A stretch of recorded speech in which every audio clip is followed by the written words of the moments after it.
Erinnya nze Florence Kabiri Sali, ndi mukyala mulunzi, mulimi, nga emirimu gyange gino ngikolera ku kyalo Lwanyi Kidda, trading center emanyiddwa ate nga tuli mu Masaka City. Erinnya lya faamu yange ye Sali Farms Limited.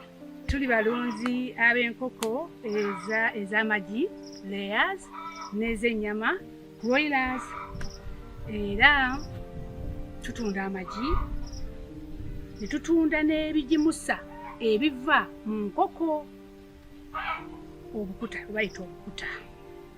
Era tuli balimi ab'emmwanyi n'amatooke. Ebintu byaffe byonna eby'obulunzi n'eby'obulimi tubitunda okuviira ddala kwayagala ekimu n'akyagala mu bungi, wholesale and retail. Tetulina gwe tutakwatako. Obukuta bwaffe omanyuwa gwe tutunda tumutundira mu seasons, buli lwe tuba tujjamu enku, lwe tuba tukyusa obukuta tubeera ne manyuwa.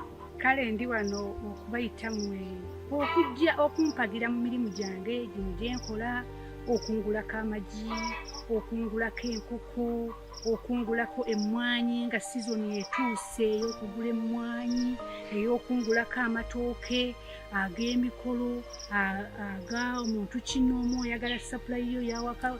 Ate era nga tukola ne services z'okutraininga abaagala okuyiga okulunda, abaagala okuyiga okulima.